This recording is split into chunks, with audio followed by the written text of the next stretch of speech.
What's up, my peeps? It's the turtle smashing, dragon punching, titan smashing, zombie blasting, race car drifting, multiplayer butt whipping, the collector of coins, rings, looms, rupees, and tanukis. I got food for self, emeralds for wealth, and med packs for health. I got the double jumps, turbo boost, time freezes, and invincibility. Leveled up all of my abilities. I run Vice City and made the Mushroom Kingdom better. And I am the first human Spectre. This is Mastermind, and welcome back. Today we're going to talk about Leslie!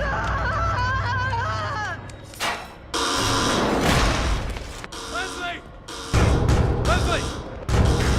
Leslie!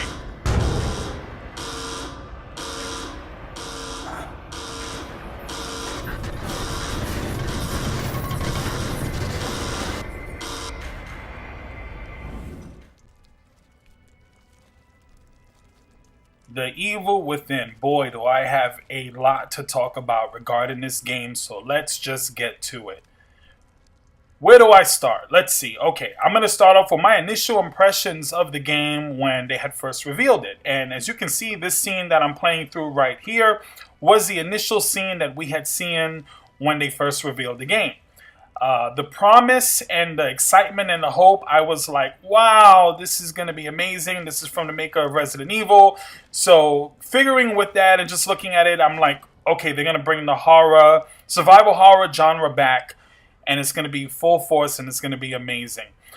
This sequence is a great sequence. It's still probably one of my favorite parts of the game, if not my favorite part of the game, because of the tension, because you don't know where you're at, because of I always believe that in anything horror, the main ingredient, the main thing that you as the person or the people who are creating it, you have to give the viewer, or in this case the game player, a sense of hopelessness. Without that, you don't have a horror. In my opinion, that's the main element of horror. Even more so than being scared about anything. You have to feel like you're limited to what you can do about a certain situation. So this scene definitely creates that. And I'm playing through it here, and I, even though I know what was going to happen because I had seen this part of the game before, I still felt really, really nervous and really just really excited.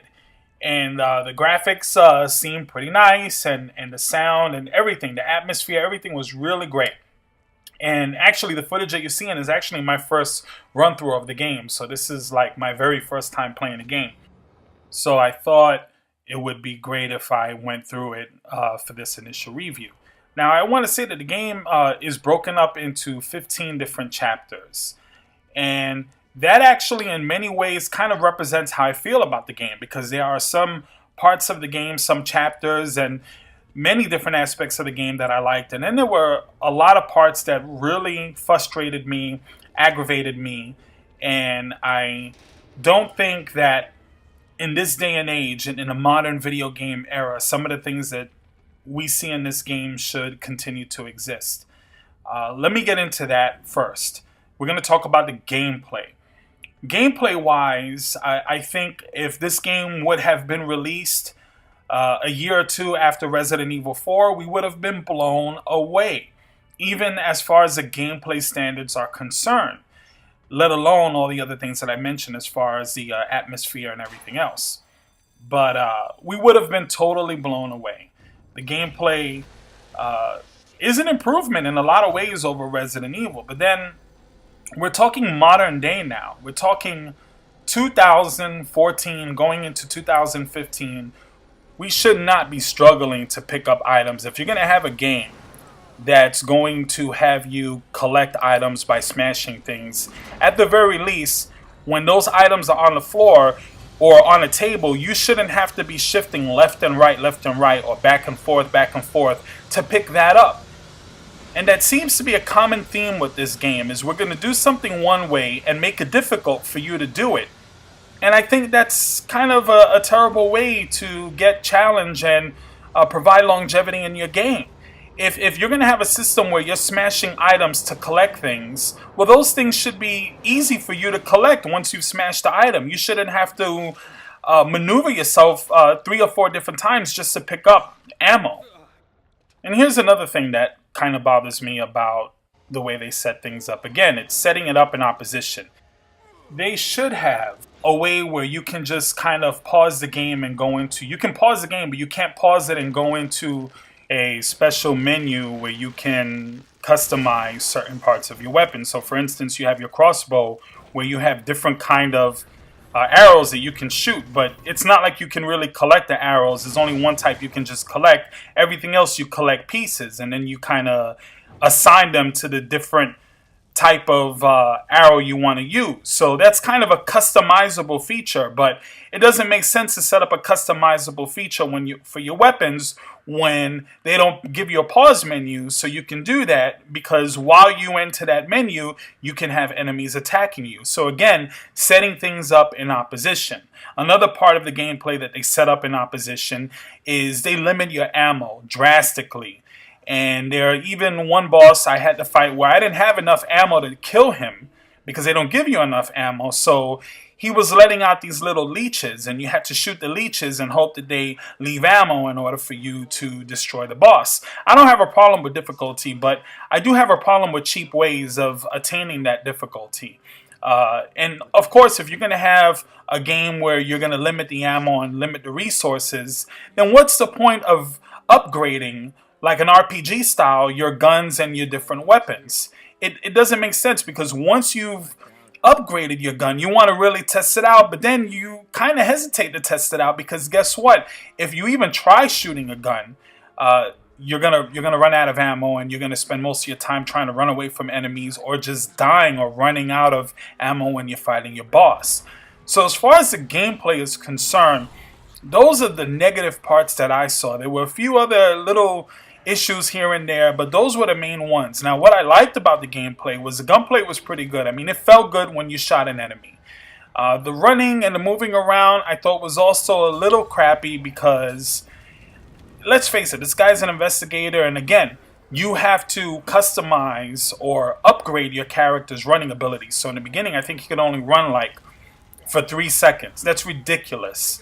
I mean, unless like you're a sick or an unhealthy person, or you can't walk or something, you should be able to run, especially if some creature is chasing you for more than a couple of seconds.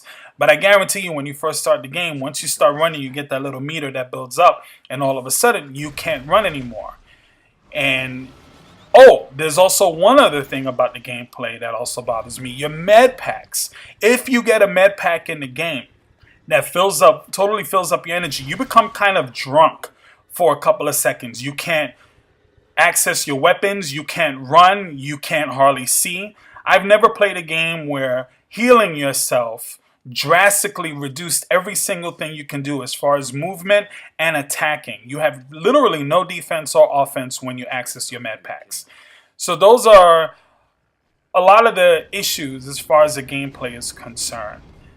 Now, as far as the graphics are concerned, I'm going to say it's a bit of a mixed bag. It's not as bad as the gameplay, but the presentation, as far as the sound quality and the graphics, there's quite a bit of immersion, a lot of things going on in the game, and some of the things are pleasant. I kind of feel like it's not as immersive as I would have liked it to be, but overall I would say it's average. The bosses are quite nice looking, though, I will say that.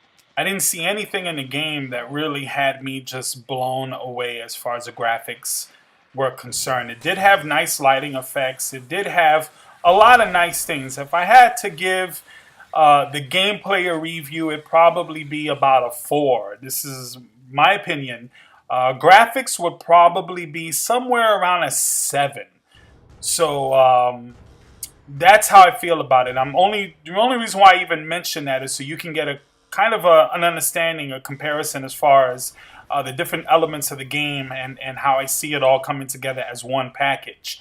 The sound is really great. The sound actually gives a lot of creepiness and a lot of atmosphere to the game. And I have to say, if anything I really enjoyed about the game was the sound and the music. I thought that really held up well, and it was probably the brightest spot in the game for me. As far as the story is concerned, that's another thing I'm not too blown away by. The story was kind of convoluted, a lot of things just thrown in there, a lot of horror video games, survival horror tropes. It did use a lot of things from Resident Evil. Even one interesting sequence actually reminded me of Resident Evil 1. I know this was totally intentional, as you see right here, where you're coming across your first zombie, and they did almost the exact over-the-shoulder kind of thing that they did in Resident Evil 1. I thought that was really cool and really great, and it was one of the parts of the game that made me smile, and I really, really liked it. And you can see right here, very reminiscent of Resident Evil 1.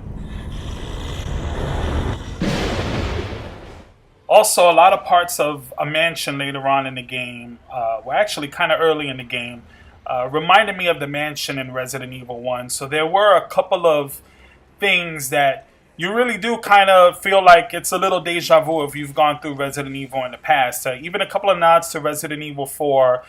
In particular, there were a couple of even zombies that had like these tentacles and things coming out of their stomach, which reminded me a lot of Resident Evil 4. But again, I mean, some really cool nods, really cool things, and that's what kept me playing. I wanted to see, even though I wasn't too crazy about the story, I wanted to see what was going to happen next. I wanted to see in each chapter how it was going to get different and how everything was unfolding. It didn't kind of pan out exactly great, but it wasn't bad. I mean, it really wasn't bad at all. You have to consider that this is a survival horror game, and there is certain kind of cheese factor intentionally kind of put in there. So I'm cool with that, and that's fine. I don't play the game really for so much the story. I play it more for the atmosphere and more for, obviously, the gameplay. You always want the gameplay to be great. And unfortunately, that's what kind of just marred the whole experience for me.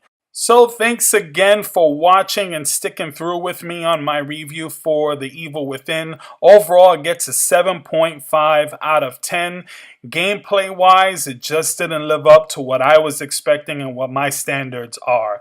But once again, thank you for watching my video. Don't forget to like, share, comment, and subscribe. Mastermind out.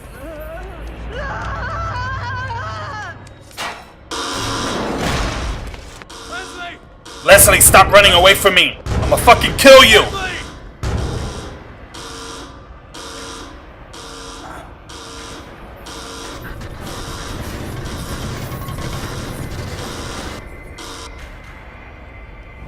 Oh, shit. Blasting y'all, overcasting y'all, probably